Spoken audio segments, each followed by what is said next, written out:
hello. Hi. Oh, no, now I'm all snotty. Yeah. Oh, it's just a snot fest. Super snotty. Welcome back to a very super snotty episode of Goose Chase. Yeah, it's really exciting that we're both so snotty. And also, the first episode we're using new equipment. Yeah, So you could just hear it in all of our mucusy glory. Man, if you didn't know how mucusy we sounded before, you were missing out. Oh, man. It's like you're in our sinus passages. Ew. Ew. Where else would you want to be? I don't want to be. I don't want to be there. I don't even want to be inside my own mucus membranes and stuff. Too bad. 'Cause you're there. You're living it. Soaking it all in. I'm really liking this. Yeah. The sound. We have like a monitor now and can hear ourselves. It just occurred to me your microphone isn't quite facing you. Oh, no. It's a little bit wobbly. I guess it is. I don't know. It's like the right direction. It's like pretty close. It sounded fine. That's about right. Yeah, that's about right. Okay. All right. Do you feel better? Yeah, I do. Okay. It is January 10th, 2018. That's correct. We are doing this again. And by this, we mean this delightful podcast where we research things that we want to know more about or you want to know more about, and we report back to you. Yes. And we also have some other segments that we do. Mm-hmm. We do the news. Mm-hmm. Gonna do the news. Which is like two truths and a lie, except it's one truth and two lies. Mm-hmm. Our very clunky description that we use every time. And this time, so we're switching it up if you've been listening. What we were doing was that the person who does the main research was also doing the news quiz. And we didn't actually ever really intend for it to be that way. Yeah, right. It just sort of happened that way. It happened because of things. Yeah. And so now we're switching to the way we wanted it to be, which is the person who has an off week and is not doing the research is doing the news quiz. Yeah. And a little bit of a middle segment. And then the other person does the research. Yeah. And it gives us a little bit of a break, and it means the amount of talking is a little more evened out. Yeah, sure. So what else is going on in the world? We got to have something to open up with here. We got to have something. Something has been happening, right? Something has happened. Something has happened. I feel like I was going to say something about that. Like, I feel like earlier I was like, oh, that's something we could talk about. Totally gone. Yeah. I don't know. It's like, it's hard to have anything to talk about. We're in the dead of winter, experiencing a weird kind of heat wave. About to get 2 feet of snow or something crazy in the next couple of days. Yeah. I'm going to stay here over the weekend, so I don't have to. I normally park in the street if I'm at my house. Mm-hmm. So I don't have to park in the street, and because I won't be allowed to, most likely. The Taco Bell dollar stacker is here, so everyone can just settle down. Just rest assured, go get that dollar stack. I gotta say, it's all right. It's pretty good. It's all right. Pretty good. Now, to contrast to that, the new McDonald's classic chicken sandwich, not that good. Not so good? Don't buy it. I don't trust McDonald's chicken. Here's the thing. The chicken's great. It's the best part of it. But it's boring. There's like a teeny little smidge of sauce on there and a couple of haphazard pickles. Nope. And they put it on uneven, and it was disappointing. It's $3. One time when I was like 9, I ate a chicken nugget from McDonald's and got a weird bit. Yeah. Nope, don't trust them You ever like again. the little chewy bits? You like a cartilagey bit or something. I can't do that. I'm a texture person, and then I've hated their chicken ever since I was 9. I know what you're talking about. It freaks me out. Yeah. Yeah, don't recommend that. Don't recommend. I mean, really what I would say is Taco Bell. Knowing their audience. Eat nothing but Taco Bell. Just eat that. That's our recommendation. from a very nutritional standpoint, Yep. I see this as good advice. Oh, yeah. That's what I would recommend you do. Just eat Taco Bell all day long. Nothing but Taco Bell. I will say, I'm a little bit peevish at Taco Bell right now. Peevish? I'm peevish. Oh, no. I'm peeved. I'm real You're PO'd. peeved off? You're a little peeved off? Oh, do you want to talk about it? I do. I spent Tell me all about it. many hours the other night on the Taco Bell subreddit.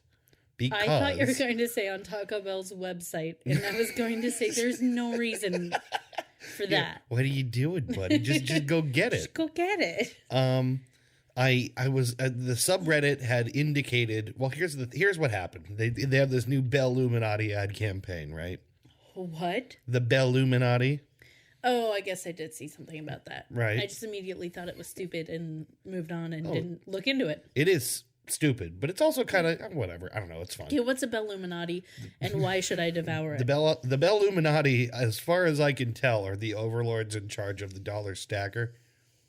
Okay. Something to do with the pyramid on the dollar bill and the triangular shape of the dollar stacker being the same. Has something to do with each other. Okay. I don't really get it. Mm-hmm. Doesn't matter. What happened was they put up a page on their website for free merch. It was like a merch contest. Okay. And they had already done this before. They had, for the first, I don't know how many people who figured out that if you put any dollar bill serial code into the website, you got free merchandise. Which was kind of cool, right? All right. Then they locked that down. And they had a new password on the page. And they said, to find the answers you seek, go to Reddit. And it's like, what does that mean? Yeah, that Reddit is a big site. There's a lot of stuff going on there. It's a big place. It's a pretty big place. So some of it's terrifying. Right. I would not recommend going to all of it. But so there was like a password hidden somewhere. I spent hours on the Taco Bell subreddit. Oh, Dave. I'm looking around. I'm going, there's got to be a secret here. What kind of merch were you hoping to get from Maybe Taco a Bell? hat. You don't even wear hats. You wear one hat, and I think it's 10 years old. It probably is. Listen, I didn't know what I was gonna. I just wanted it. And here's the thing: hours after I went to bed, they dropped the code on the Taco Bell subreddit. Oh, seriously? Yes. They advertised it on their Taco Bell website before actually putting it on Reddit. Because they hate everyone. And then on Reddit, they posted the code, and it was "The truth shall make you free." And if you entered that in the text box, you got more free merch. But I was already asleep, having exhausted myself trying to crack the Taco Bell subreddit. Oh, poor sleepy Dave. Yeah, that's right. Poor me. Reading every Reddit article possible on the Taco Bell subreddit. All the Taco Bell subreddit ever is people going, man, do you remember the blank? Man, wasn't that the best? Yeah, right there. I'm just so mucusy. So I have it's probably allergies or something, but I can't take much allergy medication because I'm broken. So I can't take Claritin because it doesn't work, and I can't take Zyrtec because I'm allergic to it and it makes me itchy. Yeah. Which is stupid. Yeah, it's an allergy medication. It's not fair. No, it's not. I told that to my boss today and he laughed at me. I don't think he believed me. Aww. I was like, no, I was itchy and I stopped taking it and the itching remained for a solid week and a half. I had to take Benadryl to deal with the itchiness from the other allergy medication. That sucks. So then I gave up. I'm not buying Allegra. I'm not wasting more money on more allergy medication I won't use. Yeah. So now I suffer with seasonal allergies on occasion. And I think that's what's going on because it's worse at night and worse in the morning. And then I'm fine in the middle of the day. Yeah. I don't know. This is fascinating. Yeah, this is great conversation. Well, do you want to talk more about Taco Bell? Because, man, I got hours on it. I don't think that's any better. I'm sorry, say again? I don't think that's any better. I can't quite hear you. I'm sorry. I don't think that's any better. I don't know why my response was to do an accent, but that's my response. I don't think that's any better. I I didn't want to yell. Oh man, having these new microphones and the headphones means it's a lot really easier nice. to do silly voices. It's really nice. I don't think it's any better. I don't think that's any better. I don't think that's Okay. any better. Okay. They got it. I don't think that's any better. Creepy. Well, I don't know. What do you think? Do you think it's time possibly for the news? Maybe we do the news. I swear there was something else I wanted to talk about. No, I don't remember. What it We'll was. come back to it later. Let's do the news. All right. Are you ready? Oh yes, E.T.'s time. First headline. I lost it. Now I have to burp. All right, I'm good. Professionals. Okay. No one's paying us for this. It doesn't matter. It's true. It's like 5 people that listen. No one gives a shit. All right, first headline. Mm-hmm. Taylor Swift speaks out in support of Paul Logan. Everyone makes mistakes, and we can choose to give them a second chance. Okay. Second headline. Woman arrested for training squirrels to attack boyfriend. All right. Third headline. Yeah, just keep them coming. Man trying to kill spider sets apartment on fire. Tenants forced to move out. Oh, man. All right. So I'll run through them one more time. Okay. Taylor Swift speaks out in support of Paul Logan. Everyone makes mistakes, and we could choose to give them a second chance. Okay. Woman arrested for training squirrels to attack boyfriend. Man trying to kill spider sets apartment on fire. Tenants forced to move out. Oh, man. I feel like I should just go with my gut on this one. All right, Like, what's I your feel like gut I say? shouldn't just sit here and deliberate. Here's the thing. His name's Logan Paul, not Paul Logan. So I'm calling fishy on that. Squirrels. Final answer. You are wrong. No! Wait. Oh! No, that's not what Oh, no! What did you mean? I meant probably spiders. I meant spiders, but I... Oh, wow. This has never happened before. Sorry, I'm like losing my mind here. So you meant to say that the spider one is real. Spider one seems real. Okay. Spider one seems like a thing that could Also, totally I'm happen. really mad that I accidentally wrote his name as Paul Logan instead of Logan Paul. Ah, so I did bust you there. Yeah, busting makes us feel good. Yeah, busting makes me feel good. What can I say? Yes, that was false. And the spider one is correct. I fucked up anyway. It's okay, I'll give it to you because you meant it. I wouldn't. I'd give me less than a half a point on that. Okay, we'll give you half a point. So the Taylor Swift one, though, was a rumor that was going around. But she didn't actually say anything about Logan Paul. Oh, really? I can't believe I wrote Paul Logan. I'm so annoyed at myself. Sorry, I was sitting there going, do I say something about this? Or do I just roll with it? No, it's fine. Yeah.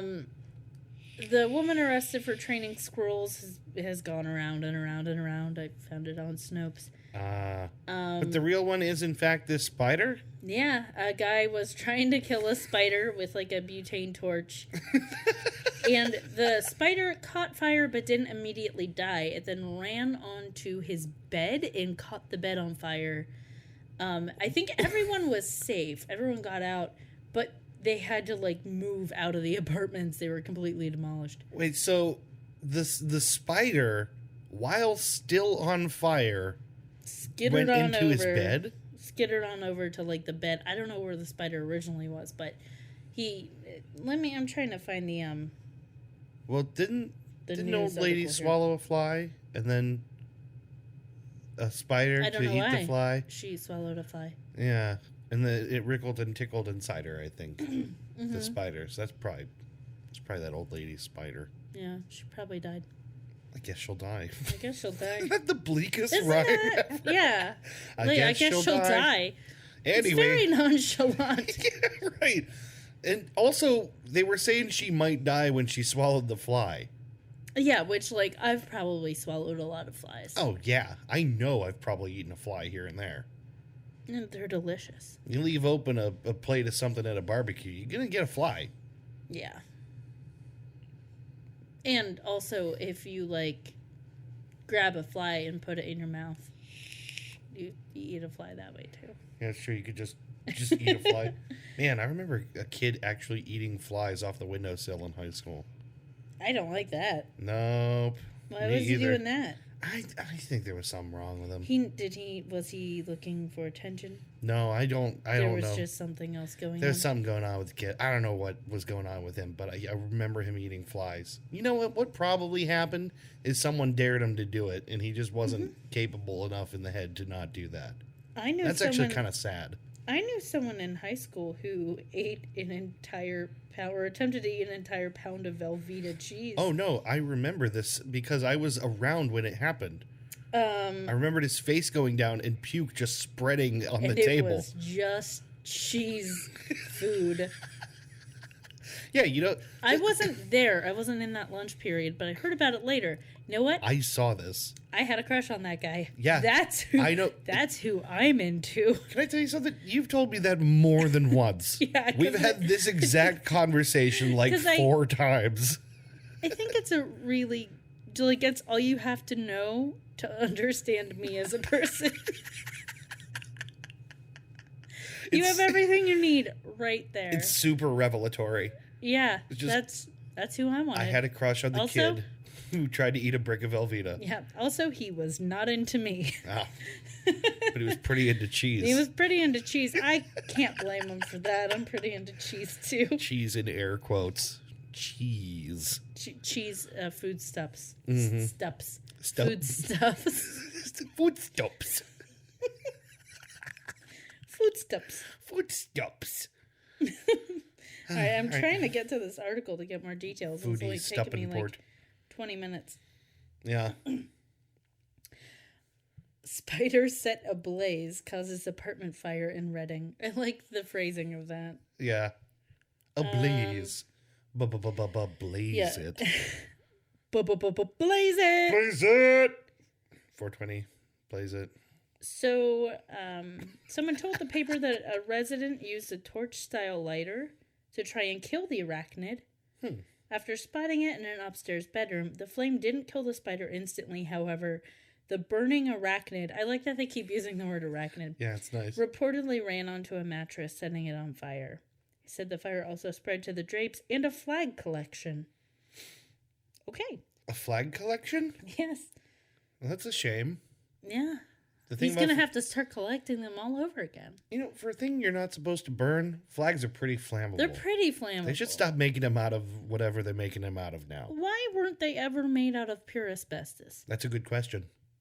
That's a great question. Mm-hmm. Why I'm here. Why aren't all our flags made out of asbestos? Mm-hmm. I'm here to ask the hard questions.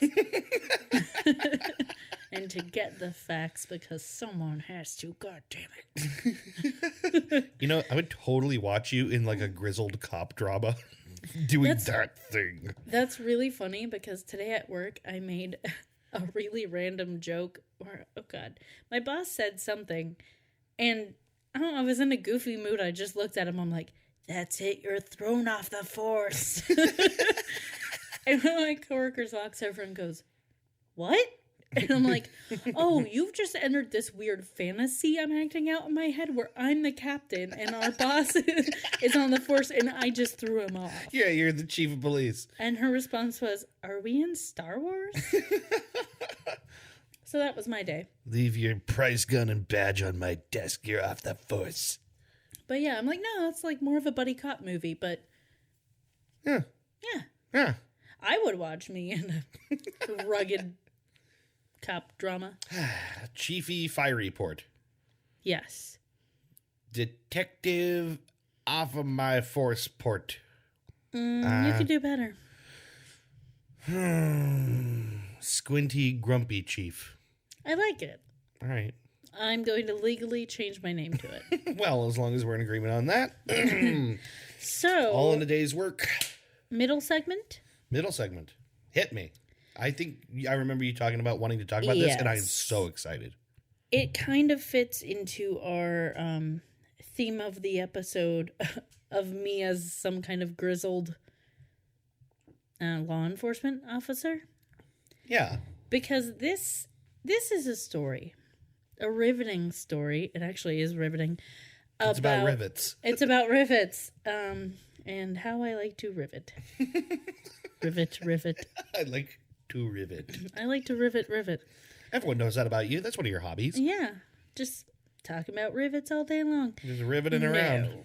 No. You. It's a riveting tale about debt collection. And the hero that we might not deserve, but we did need. Maybe we need him and deserve him? Yeah, we both... I think we both needed him and... we definitely need him. We maybe probably we don't deserve him. We don't deserve him. But we do need him, and we do want him. Yes. So, let me get to the article. Now that we've got that squared away. If you guys want to follow along in your syllabus, you can find this article at Bloomberg Business Week. The name of the article is "Millions Are Hounded for Debt They Don't Owe. One victim fought back with a vengeance." The tagline to this article is "Andrew Therian wanted payback. He got it and uncovered a conspiracy." Ooh, the byline is Zeke Fox, F-A-U-X. It's a good name. F-A-U-X? F-A-U-X. Is it Foe? Might be Foe. Zach Foe? Zeke Foe? Zeke Foe? Whatever. It's one of those. Zeke Foe. Foe. Anyway. And it doesn't matter. Basically, the way this story starts out is Andrew Therian, which is a good name. Good, strong name. He works for a promotions company. So he sets up promotions for people. He has done sales jobs before. He's used to talking to people, especially on the phone. He builds a good rapport with people. Okay. And this is something to know about him. Like, he's really good at that thing. Yeah. So he works from home most of the time. He's working from home, and he gets a call telling him, basically it's a debt collector saying he owes money. Right. And trying to collect it. Now, if you've ever been in collections, these calls are terrifying to get, and they're really intimidating. Yeah. And use high-pressure sales tactics and sometimes illegal tactics, like harassment, calling you all the time, calling you during non-business hours, calling your family members. Sometimes they'll make threats. Yeah. It's exactly what started to happen to Andrew Therian. So they call him and say he owes a debt, and he says, "I do not owe a debt. I don't have anything in collections. I don't owe you any money." Yeah. They had also called his wife and left a phone number with her where he could contact them back. So he has a conversation with the person. Basically, he was interrupted by his wife saying she got a voicemail from a man saying that, he needed information so he can give a formal claim. He wanted their address so he could send a formal claim about this debt to Andrew. Then Therian's phone rang, and it's the same guy who says his name is Charles Cartwright, and that Therian owes $700 on a payday loan. Therian doesn't owe anyone anything. He's suspecting it's a scam. He tells the guy what he thinks of his scare tactics. The guy hangs up and then calls him back angry and tells Therian he wants to meet face to face and he wants to teach him a lesson. He basically threatens to rape Therian's wife at this point. Tells him he's going to come to his home and asks him if his wife is there and threatens to rape his wife. Holy shit. Now, I've dealt with calls from collections. I've never had anything that insane. Yeah, they usually don't include a rape threat because that's pretty fucking serious. And most people would never, ever say something like that. Yeah, so he... for $700. For $700. So he's obviously upset by this, and whereas some people would, I don't know, there's any number of actions you could try to take or any number of things you could decide to do. Yeah. He kind of becomes concerned. He's like, maybe it's not just a straight up scam. but I don't owe anyone money. So he goes down the rabbit hole and he starts looking into this stuff really hardcore. Yeah.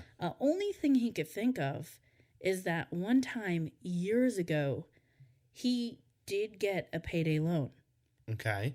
He paid it back in full. Like, he paid back his debt. So there's nothing outstanding, but one time he did get a payday loan. Okay. So he thinks maybe it could have something to do with that. But he starts doing research. He didn't have anything to take to the police, so he didn't feel like that was an option. But this Cartwright guy had left a phone number with his wife on his wife's voicemail. So he called the number. He basically... He follows this chain of evidence, everything he can find. He finds a guy named Joel Tucker. Basically finds out everything leads back to this dude called Joel Tucker. And okay. he basically harasses the people who were harassing him. This is why I refer to him as the John Wick of personal finance. Yes. You shouldn't have killed his dog. He shouldn't have threatened to rape his wife. Yeah. Seriously. Straight up, this is John Wick. There needs to be a movie based on this. It's amazing. Would watch this movie. Basically, read the article. I'm not going to do it justice. There's a lot of detail. It's a really interesting story. Yeah. Never thought I'd say there's a really interesting story about like creditors, but there it is. It's an interesting story about Andrew Therian. Yeah. Because he follows just threads of evidence of who's calling him, why they're calling. Yeah. Basically builds a rapport with people and gets them to flip on who they're working for or where they got this debt from. This is like how the feds take on the mob. Yes. This is like how Liam Neeson gets his daughter back. Yes. It's all the same thing. And he just wants to know why, and he wants to figure out how this is happening because he knows he doesn't owe debt. Also, he's continuing to get phone calls. Yeah. He's continuing to be harassed by creditors the whole time. So he does all this work. Mm-hmm. And he admits that sometimes that he probably went overboard. Like he was harassing people the way that he was being harassed. Like he was calling people who, like a cousin of someone, calling her at home at night to try to get information. Like, yeah. So he admits that he probably went a little overboard at times. But here's the thing. They do that to people every day. Yes. And also, it's the kind of thing when you're being harassed. He's being harassed at the same time. And he knows that he's in the right. And he knows that he doesn't owe anything. And he knows that he's not the only one that this is happening to. And that probably a lot of them don't have the skills that he has. He has a very particular set of skills. He does. Skills he's been acquiring for a long time. It's true. Skills that make him a nightmare for men like that. It's just waiting for a movie to be made. It is taken. It's taken, but with loan sharks. It's awesome. It's amazing. It's writing itself, guys. Come on, somebody. Hollywood. Seriously, why is no one optioned this script yet? Hollywood. I know how the biz works. We know words. So he just follows these clues that he unearths, and it leads back to this guy. Oh God, what's the one guy's name? Big Boss, maybe something like that, or. Oh, the article does also reference Taken. It refers to him as like Liam Neeson from Taken. Neeson's. I'm trying to find. Oh man, that sound of that vape, it's so good. It's so rich. Mmm.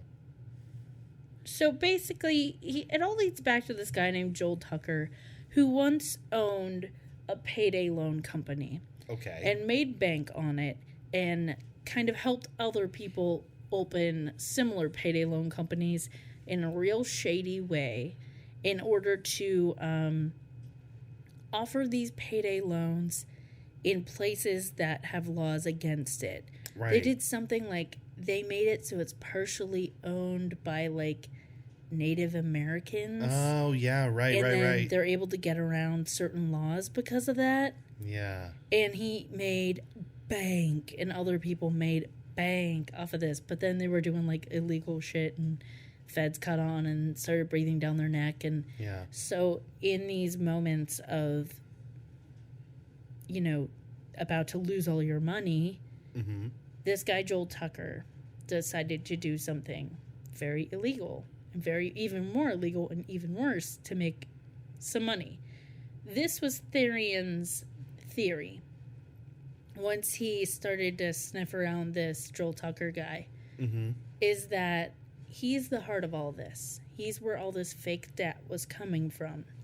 And that what Joel Tucker did is when things were getting bad for him and people around him because of his shady business practices, he took a list of all the people, or some of the people, who got payday loans from him, and he created a list of debt. He basically took the people who had done these payday loans, even if they paid them back, and made a document. Made artificial debt. And started collecting on it, or paying other people, getting other people to collect on it. So he was trying to make money off of it that way. Now, for a long time, Tucker denies that he done that. Right. But it seems Therion pretty possible. Kind of befriends him, so to speak. They weren't really friends, but he was having semi-regular conversations with the guy. Right. And he wasn't letting on to how much he despised him, because he wanted information from him. Yeah. But he basically ends up turning over information to the feds, and at some point in this story, Therion gets frustrated because the feds aren't doing enough, and he digs deeper, and that's when he finds more information on Tucker and has more to turn over. Yeah. He does an amazing job. He uncovers a lot of evidence. It's incredible. It sounds ultimately like maybe he uncovered stuff that was able to be used in a case against these people. Yes. It sounds like this is where this is going. At the end of it, I think the guy ends up getting sued, but it's a civil suit. It's not a criminal suit. So right. Therion's but that means they're entitled to damages, right? I mean, a civil suit is, but you can get damages. Therion's annoyed by that. Also, he still feels like he hasn't done enough. Okay. And all the while, he's still being harassed. Like, all of the stuff he's doing hasn't stopped the phone calls, hasn't stopped other people from getting harassed for fake debt. Okay. So what this one guy did to make some money is ruining people's lives. Yeah. Because he was greedy. And that's payday lending, even when it operates legally. Yeah, that is an abusive industry. Mm-hmm. With an absurd profit margin. Mm-hmm. Yeah, that's how the guy made bank in the first place, because it's ridiculous.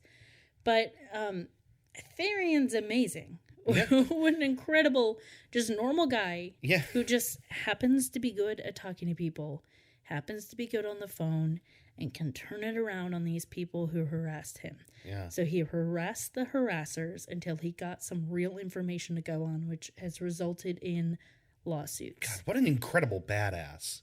Yep. You have to admire that. The ending line.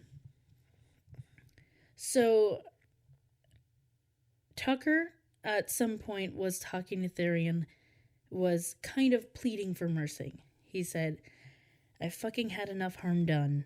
I've lost a brother. I got a brother going to prison. Put it this way, Andrew, I'm tired, buddy.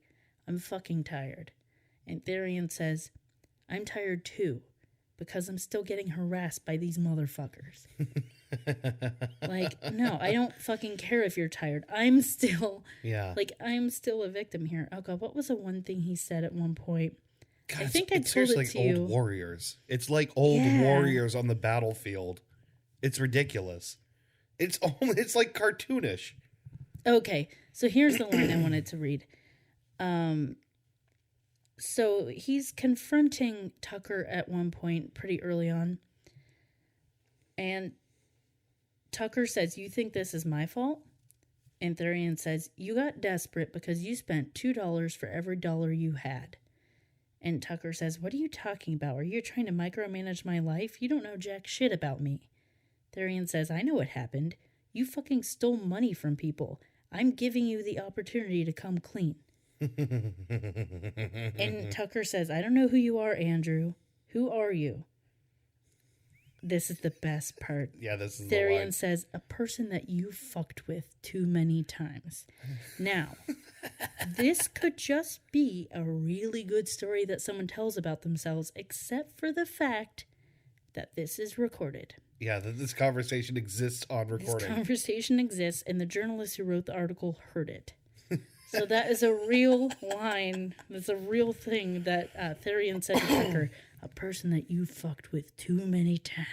It doesn't seem like we left the listeners here too much to actually read for themselves. There's a lot of detail. There are other people involved that he talked to get to Tucker. There's more detail about the suit that's actually going on and his interactions with the feds and stuff like that. Yeah. But the gist of it is he's a badass.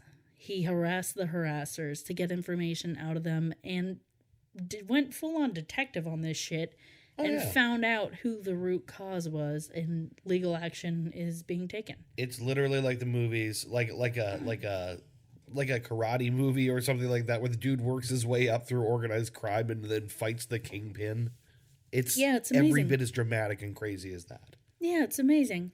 So good on you, Andrew Therian. I hope they stop calling you, and I hope things work out for you, and I hope you get everything that's due to you. But also, like, how awesome are you for using the skills that you have in a particular set of skills. Very particular set of skills.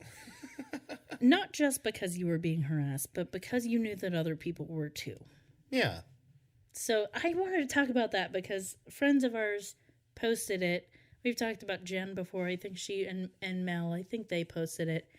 And at first I didn't think it was a real thing. So I was like, maybe it's just a fictional story. And then I ended up reading it and went, no shit. Like, this is cool. And I had to share that. It's such a good article. Please read it. Real life badass. Yeah, please read it. Even though I talked all about it, there's more detail in it. There's more to read. And also, you can't read those lines too many times. Yeah. Someone you fucked with too many times. Well, all right. Well, we should take a break. We should take a break now. All and right. We will come back with our main segment in just a minute. Okay. All right. Bye-bye.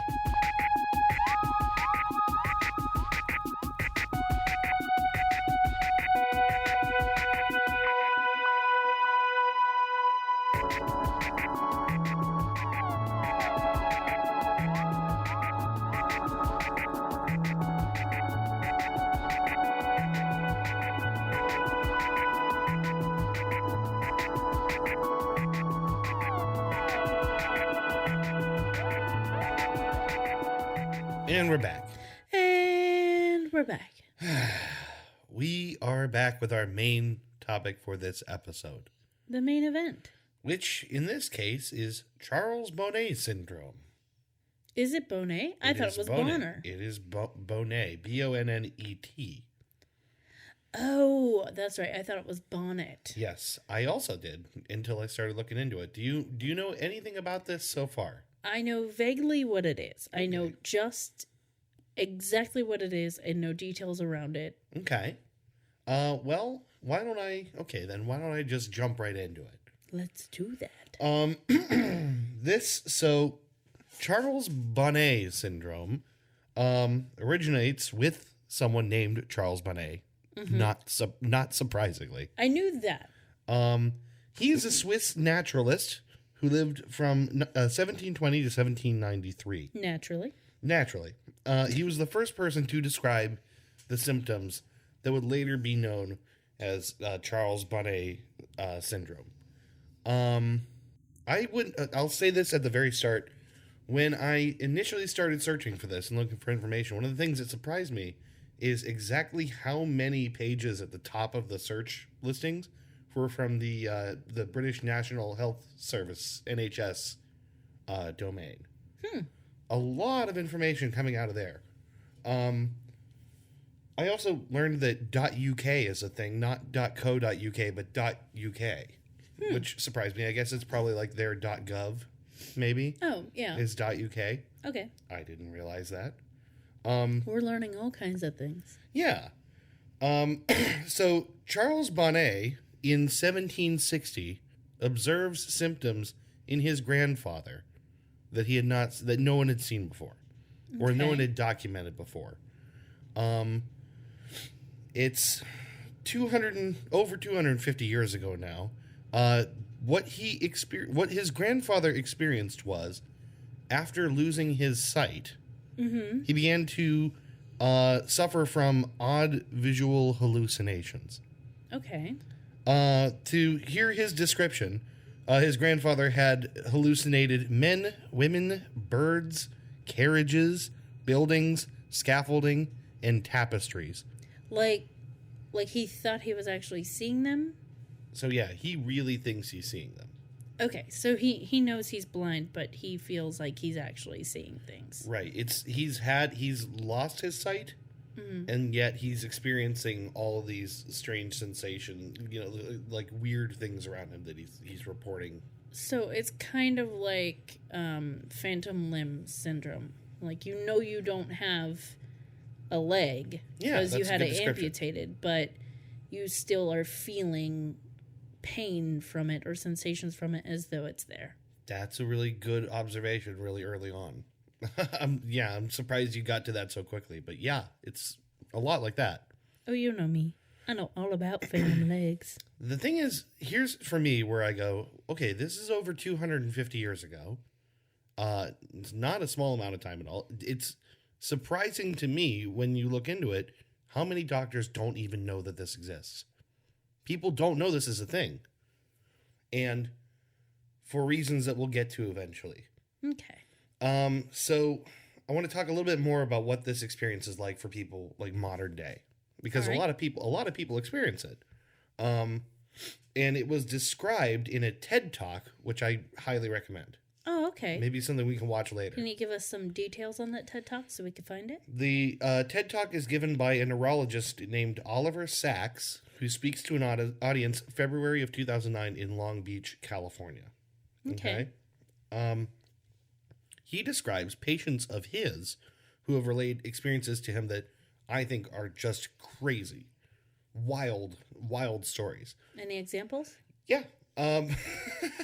Why, yes. It just so happens I do. So it's worth noting that a lot of these people suffer from macular degeneration. Okay, so macular degeneration is... It's like a breakdown in the retina.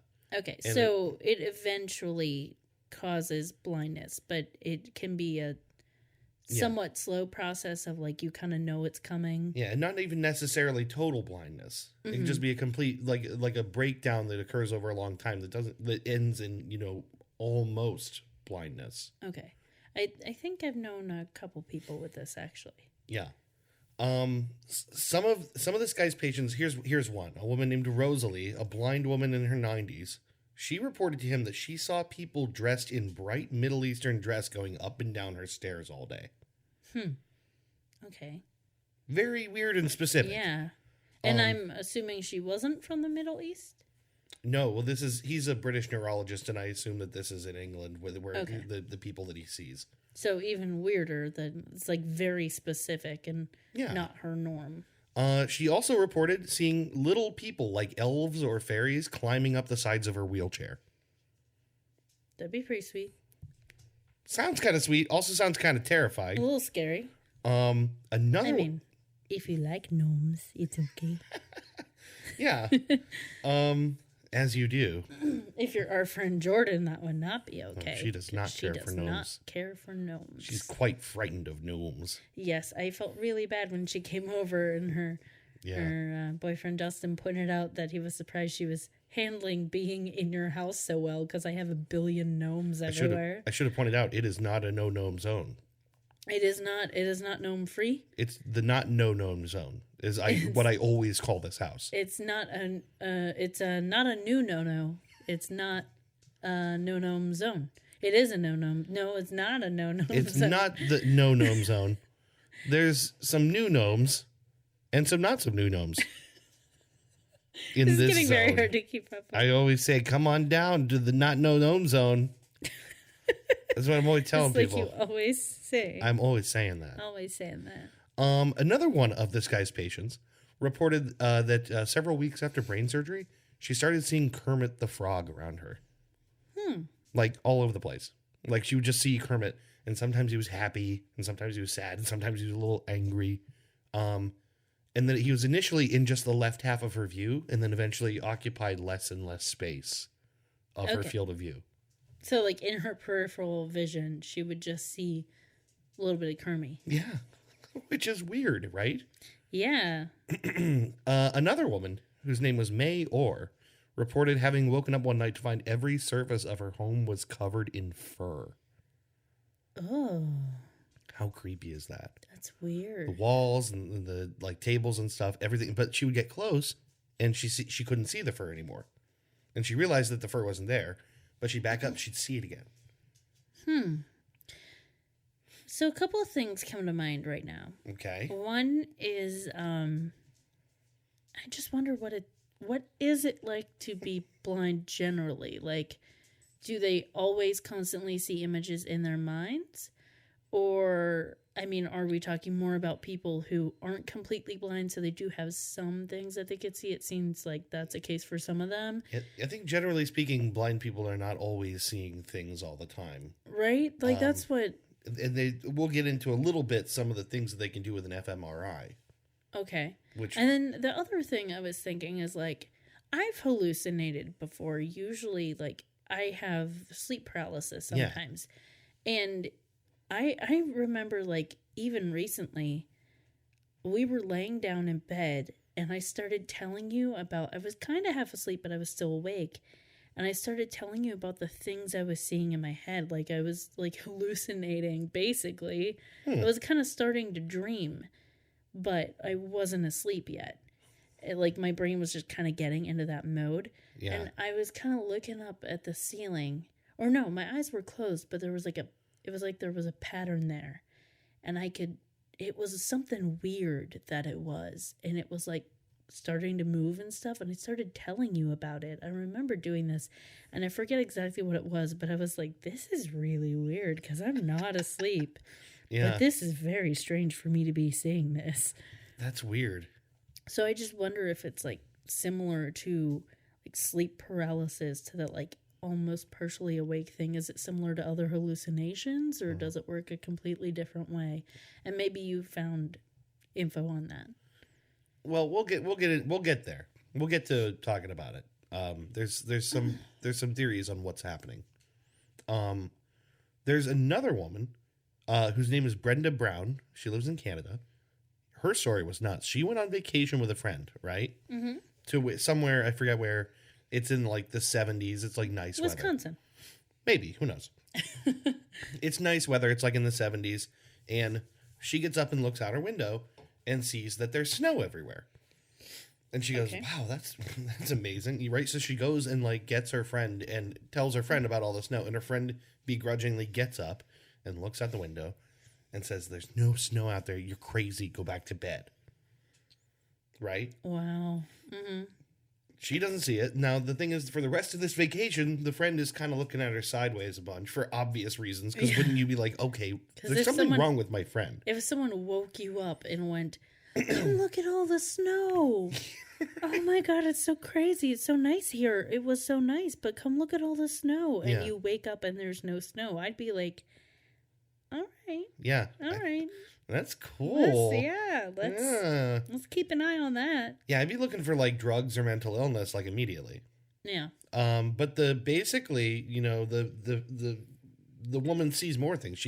Throughout her life, she sees things like tiny men with umbrellas dancing at the end of her bed while she's trying to sleep. These things are like so specific. Interesting. So like detailed, really bizarre. At one point, she sees a couple in her hallway while she's falling asleep, just watching her. Oh, okay. That scares the piss out of me. That's the kind of stuff I see when I have sleep paralysis. Yeah. Because it's always someone in a dark corner of the room watching me or lurking. Now, she's not frightened by this, which surprises me. Oh. Right? Yeah, I don't like that. So where I'm going with this is people see all kinds of stuff. Yeah, it seems varied and some more detailed than others, but that's very interesting. The hallucinations are highly detailed, first of all. I will tell you this. They're not blurry. They're not vague. They're super clear. Okay. They can be of geometric shapes and people and cartoons and Kermit the fucking frog. Yeah, and obviously some of these would be easier to dismiss as being hallucination than others. Like, Right. It's easier to go, okay, I know I'm not really seeing little men dancing with umbrellas on my bed. Here's the other. Then like, oh, there's snow everywhere. Here's the thing. All of the hallucinations people are very aware are not there. And that's an important detail. Unlike many other hallucinations, they're very aware they're not there. Even like the snow one?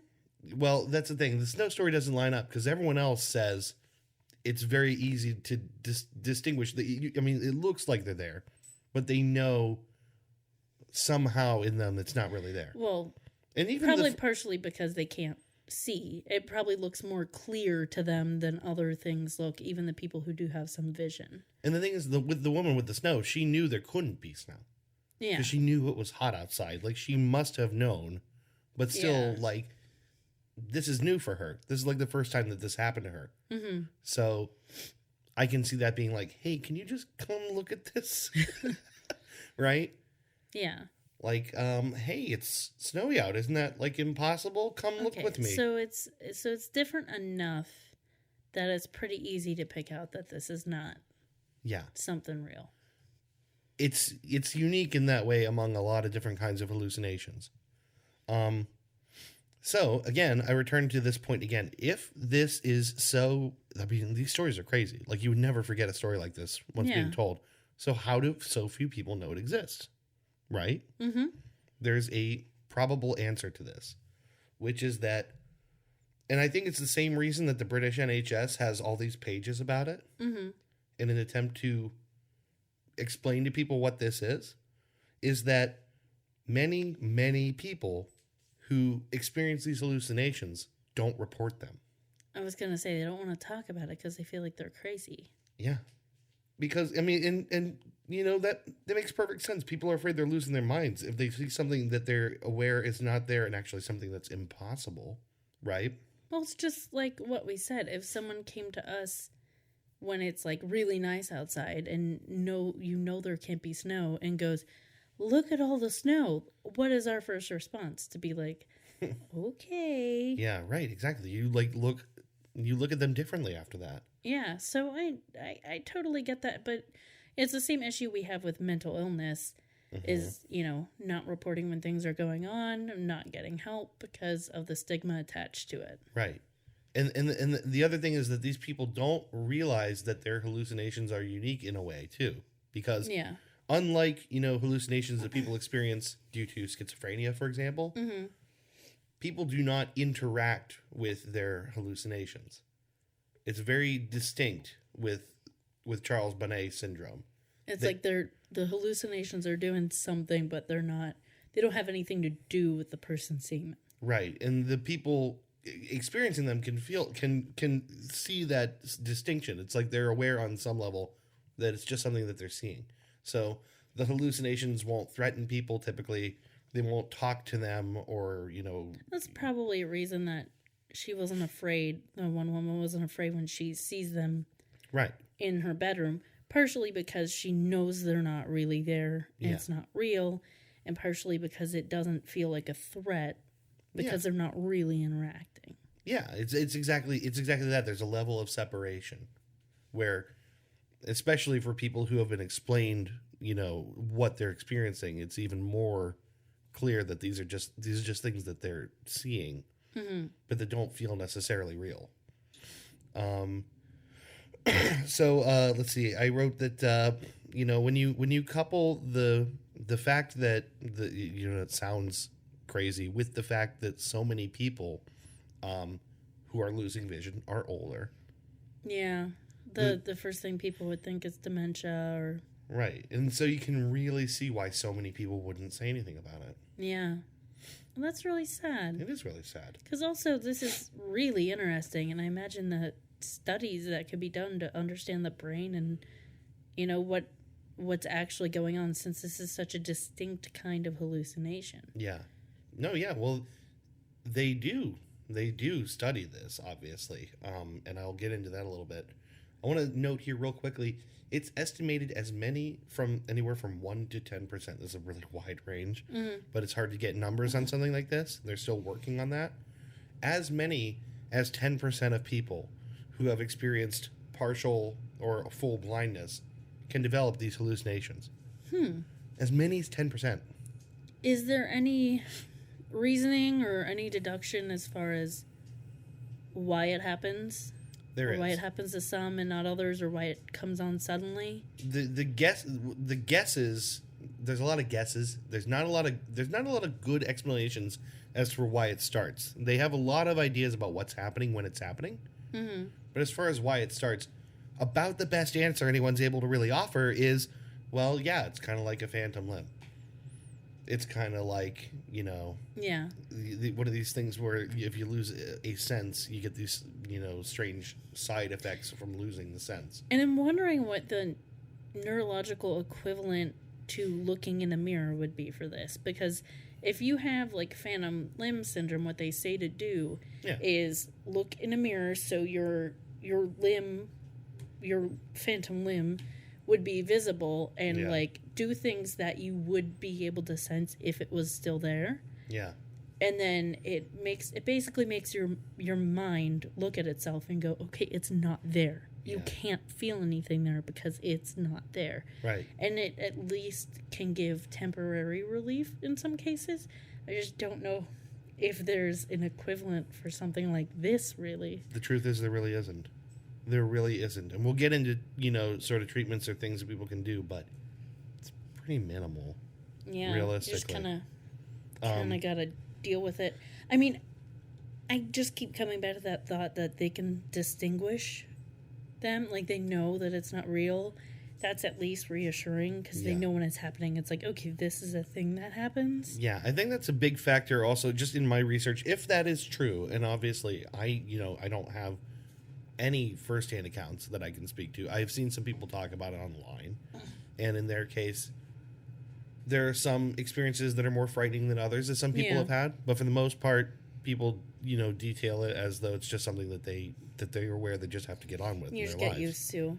Also, to our listeners, if you have experienced this or know someone who has experienced it and you want to share that with us, please do, because we'd be interested to hear from, you know, firsthand from what this is like, or, you know, does it feel really real, or do you know that it's a hallucination? How do you deal with it? Yeah. I'm fascinated by this. I am too. So let's talk about, you know, causes and what's going on here. Like I said, the truth is we really don't know what's causing it. We really don't know. What we do know is that despite limited or no vision in many of these people, what does occur is stimulation in the visual regions of the brain. Mm-hmm. This is something we can prove now.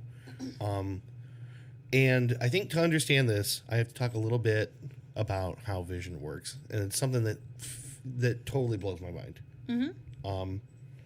My microphone just fall on me? Yeah, it did. It needs tightened a little bit. I don't know. This thing's a little bit loose anyway. So one of the things that's important to understand is that what your eyes see is primarily outlines and patterns. Is what your eyes actually pick up, right? Mm-hmm.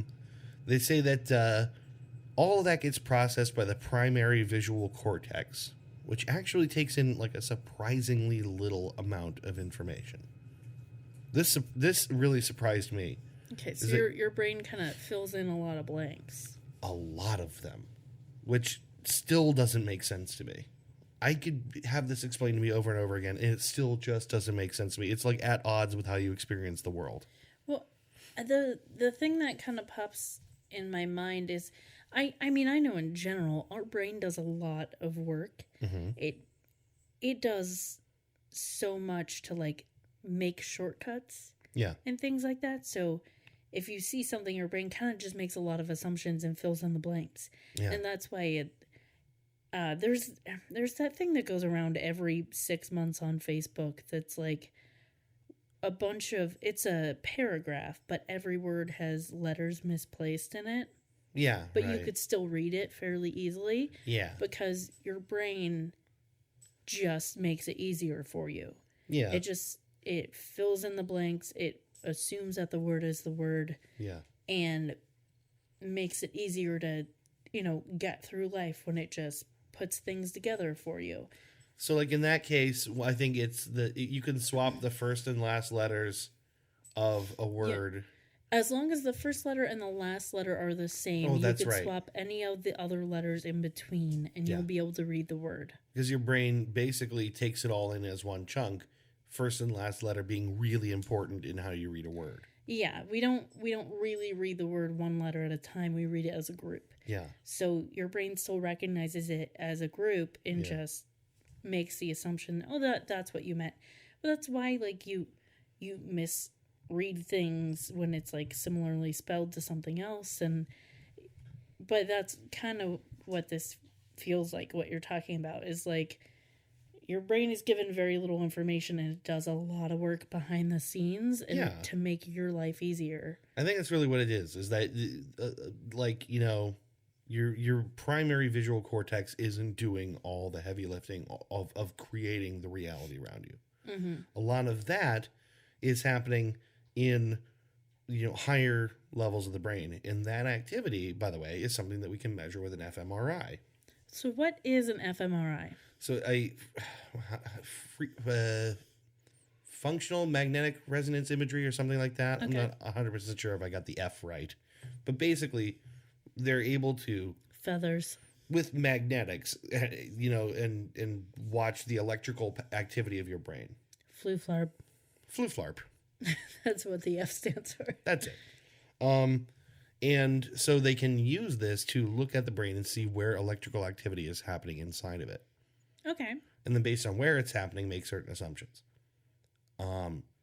So in particular, there's regions of the brain, like I said, there's regions responsible for vision and different kinds of vision, which really actually interested me. There's a region of the brain called the fusiform gyrus that recognizes faces. I've heard of that. Oh, we've talked about face blindness before. Yes. So if you have damage to the fusiform gyrus, you will probably not be able to recognize faces. There's a part of that's at the back that is responsible just for teeth and eyes. Like recognizing eyes, teeth and eyes, and recognizing teeth and eyes, like putting them together as part of a face. I'm just imagining that, like, I don't know if that was messed up, so you saw teeth and eyes real weird or something. Yeah, how creepy that would be. We'll get there. So there's a part of the brain that lights up when we look at or draw cartoons, like 2-dimensional illustrations. It's its own thing. Which is, it seems weird that should be its own region of the brain. The guy giving the TED Talk, Oliver Sacks, mentions this. I remember when I don't know if this is necessarily directly related to that, but I remember in art class in like middle school, we were trying to draw something realistic, like draw our hand holding something. Yeah. And the way that our teacher described it was you just have to keep looking at what you're trying to draw and draw it as you see it, because you need to shut off the part of your brain that wants to take the shortcuts and wants to do it for you. Yeah. Because if you don't, it's going to look like a cartoon. Yeah. It's not going to look realistic. And you just have to basically frustrate your brain into not using that part of itself and let you just draw what you're seeing. It actually is really interesting. That's a thing you actually have to try to do. Oh, yeah. It's really good advice if you're trying to draw something realistically. Yeah. But it is very difficult to do, and it takes practice. Yeah. I'm not a great artist, but I prefer drawing cartoons. But I'm okay at drawing realistic stuff if I want to, depending on what it is. I could draw hands okay. Yeah. Because that's what I started with. Hands are really hard. But every time I go to draw something realistic, I remember what he said. and it's the only way I can do it. I can't think of like a person's face and draw it realistically. Yeah. I have to be looking at an image because it just comes out cartoon otherwise. I really think that's how it works in general. I really think, most people's, memory is fed based on, these images that you've seen and stored in this particular way that your brain likes to shortcut it. Yeah. So, and the details, your memories aren't very detailed. No. Like, say you might remember a story in detail, but you wouldn't remember a face in, like, fine detail that you need to make a person look like themselves. Right. If you're trying to draw them realistically. Right, exactly. It would take up too much memory, basically. It would be like on a computer. If you needed to save that image with very high resolution, it's going to take up a lot more space than if you save, like, a coarsely drawn sketch of someone. Yeah. Yeah, I'm saying all kinds of smart stuff I know nothing about. That's what I do. No, you're right. You're right about that. I think. I think it's just part of it the way feels right. It's just part of the way that our memories work. And the brain is fascinating. We like to think it's a better tool than it is in a lot of ways. Oh yeah, and memory is super flawed. Yeah, and we totally underestimate it in other ways too. Mm-hmm. It's just we have a very inaccurate relationship with our own brains. There's so much we don't know still about how our brains work, and the stuff that we do know is really fascinating. Yeah. So getting back to this, there's a part of the brain, like I said, for cartoons, there's a part of the brain for buildings and landscapes, and this surprised me. There's specific cells unique to those things too. So there are brain cells specific for faces and specific for buildings and specific for all of that. That's interesting. The Oliver Sacks makes the interesting point that not only does that mean there might be a cell in your brain dedicated to cars and recognizing cars, there might be an Aston Martin cell too, because they can be specific subsets. Very detailed. Extremely detailed specificity of brain cells. I have an El Camino cell. Yeah. The thing is, that's not that far from possible. I saw one the other day. Actually, it might have been a Chevy, might have been a Ford Ranchero. Yeah. But it was a Crook. So, let me get back to this here. He explains that normally, in a person with sight, those areas of the brain that are dedicated to processing all these things are more beholden to the primary visual cortex, right? They have a relationship with the visual cortex, which is, it's getting fed what your eyes are actually seeing, and those are the constraints within which those other regions operate. And it's a pattern matcher, right? Okay. So it's trying to take what your primary visual cortex is feeding in and match it against something in these recognizers. Mm-hmm. With, those areas you can think of as kind of chaotic and imaginative and sort of just paint buckets that are trying to fill in the lines that your eyes are actually giving it. The things that you're seeing are realistic because it's referring back to this part of the brain that is rooted in reality and what real things look like. Yeah. These basic patterns that goes, okay, does that fit this? No? Okay, well then throw that out. Yeah. Basically, it's checking these things against those parts of the brain. What you're actually seeing is getting checked against that. I know how ridiculous and trippy this sounds, but this is basically what's happening. It would be like if you were driving your car and you see something just really random and out of the blue. Yeah. It might take you a second to realize, oh no, I'm actually seeing that. Yeah. Yeah, right. Because it's just bizarre.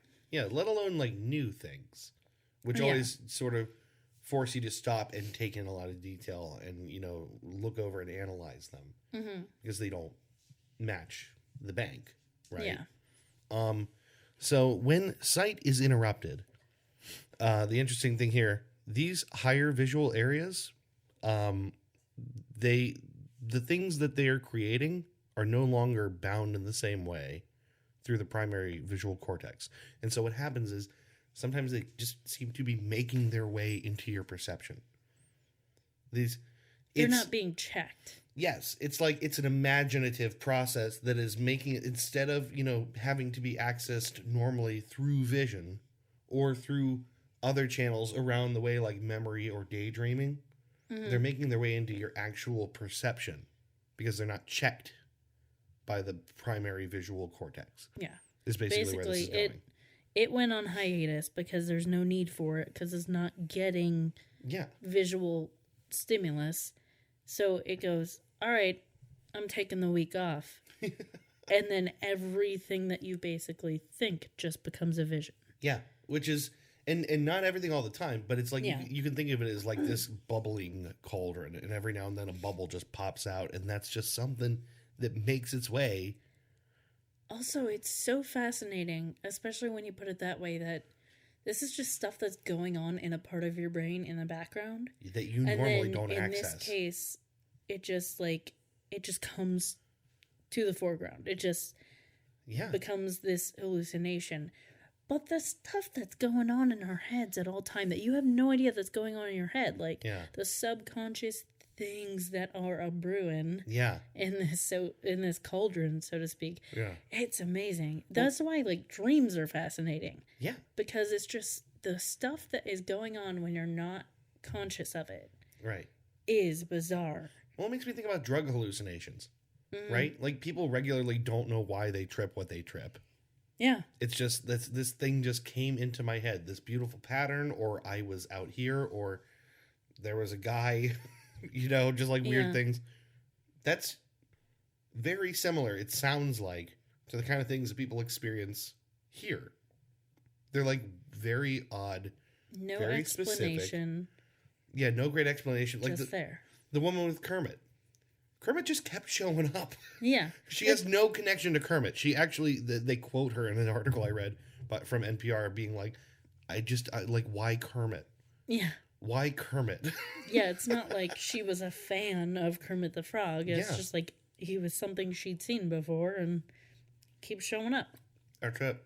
Part of her brain is just stuck on it. Yeah. And it keeps making its way to the foreground. Yeah, like inexplicably. Like no particular connection to Kermit, just keeps happening.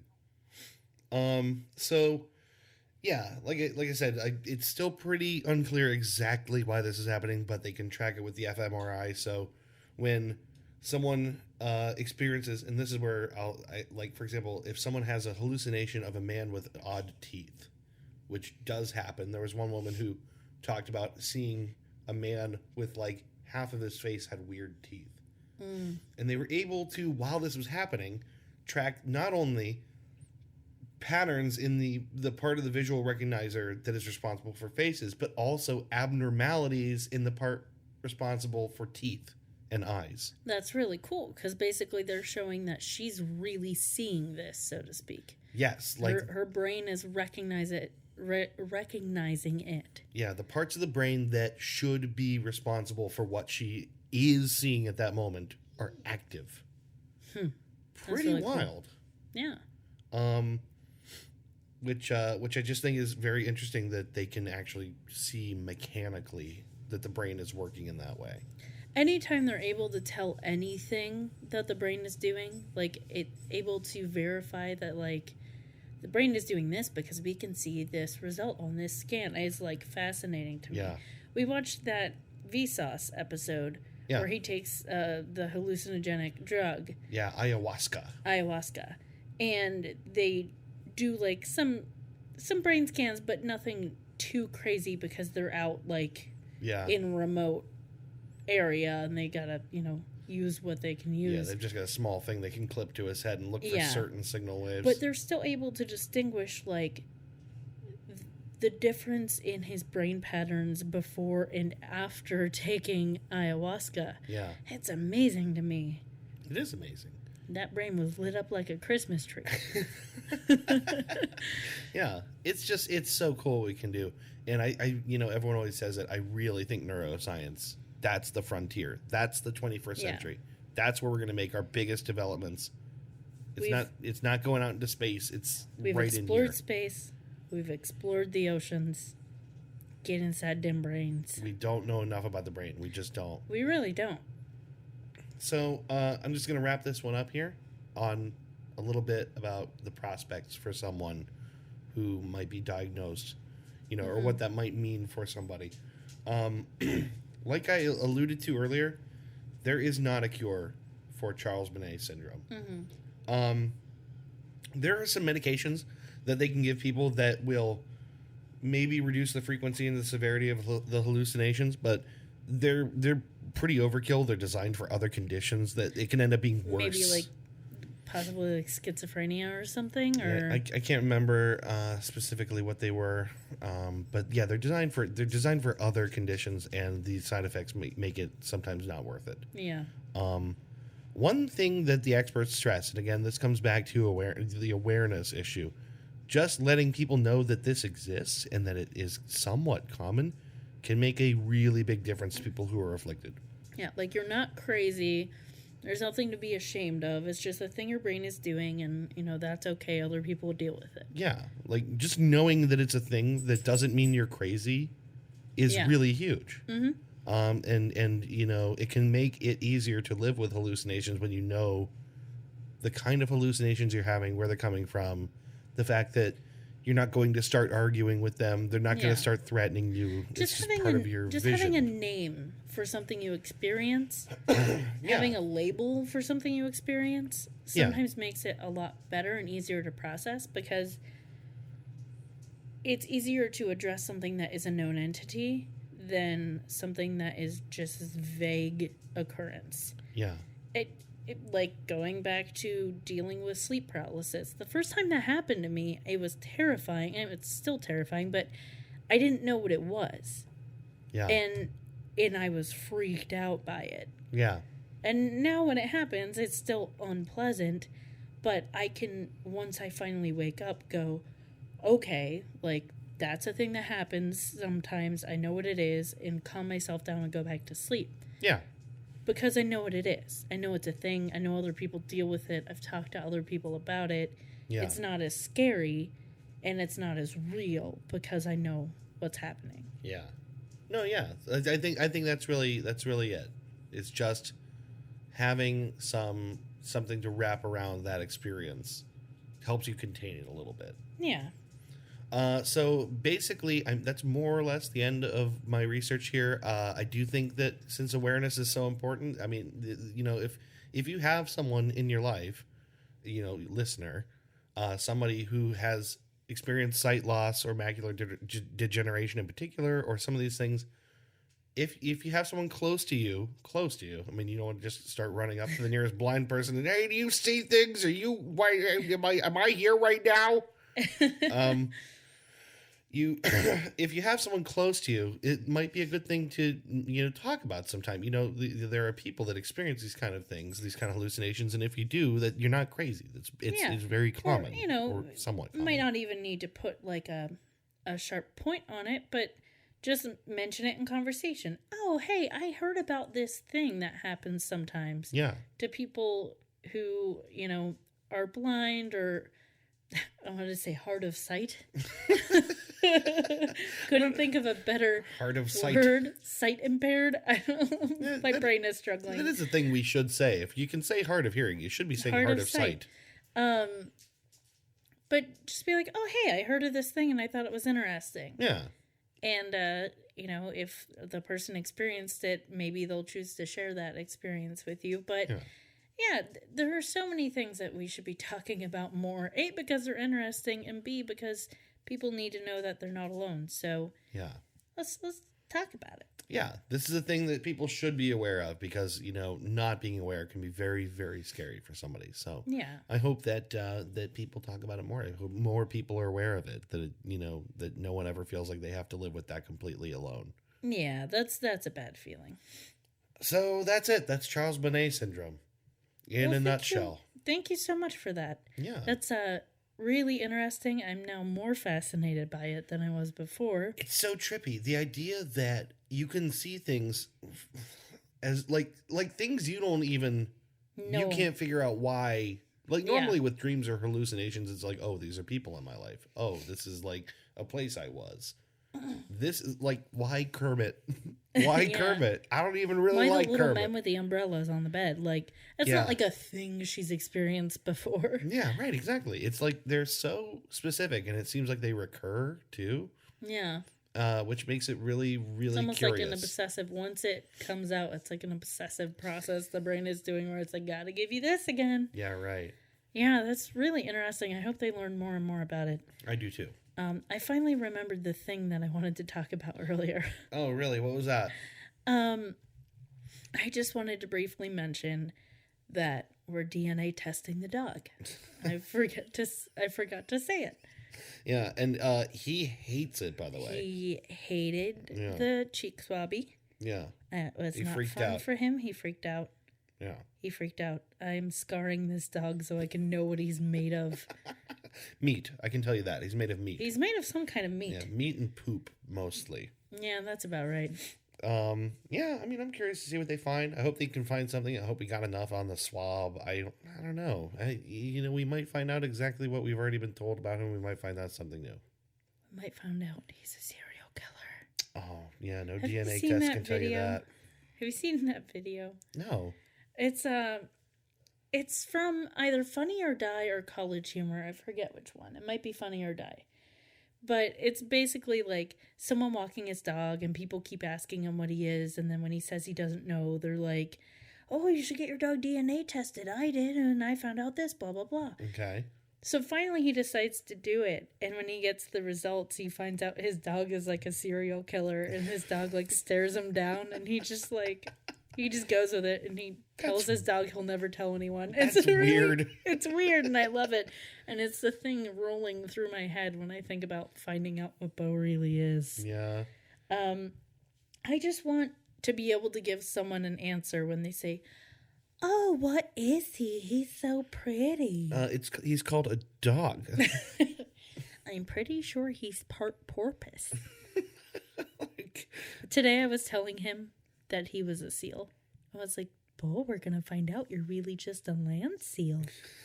You're just a seal. I can see it. I'm not surprised. Yeah, it's those ears. It's that little wet snoot. That's what it's all about. Yep. A little sneaky wet I also snoot. like to tell people at the dog park one time, someone was like, do you ever get tired of people asking you that? Because anytime someone new would walk up to us, they would immediately ask me what he is. Yeah. And I'd have to go through the whole spiel again. I don't really know, but we think maybe this. That's why I just say what they told me. Yeah. And someone standing there with me was like, do you ever get sick of that? Do you ever just make things up? Like, yeah, he's part hippo, part direwolf. Like, I'm like, yeah, that's a good combo. Like, that's what I'm saying from now on. Just hippo and direwolf all the way. That actually makes the most sense, actually, to look at them.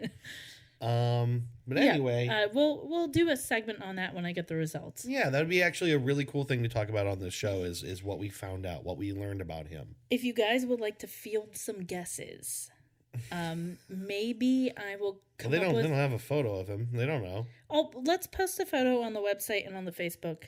And on the Twitters. All right. And if people want to guess, whoever gets closest, I'll come up with some kind of prize. Yeah, we'll have to see if we can put it as a comment to this episode or something. I don't know. Okay. All right. But anyway, thank you again for listening to Goose Chase. Next week we will be back. Christy's topic. Don't know what that is yet. It'll be good. Yep, it'll be another fantastic Goose Chase. So thank you, as always, for listening. Send us your suggestions or any comments you might have. Yeah, and thanks for being in our nasal passages. Oh my God, it's so nasally. We will see you next week with another Goose Chase. Thank you. Bye. Bye-bye. You've been listening to Goose Chase. We are Goose Chase Podcast on Facebook and Twitter. On Twitter, our handle is @GooseChasePod, and our website is www.goosechasepodcast.com. If you have any topics you'd like us to research, please email us at goosechasepodcast@gmail.com. If you like what we do on the show, please rate and review us on iTunes and Google Play. Want to go on a goose chase? Ooh, yes.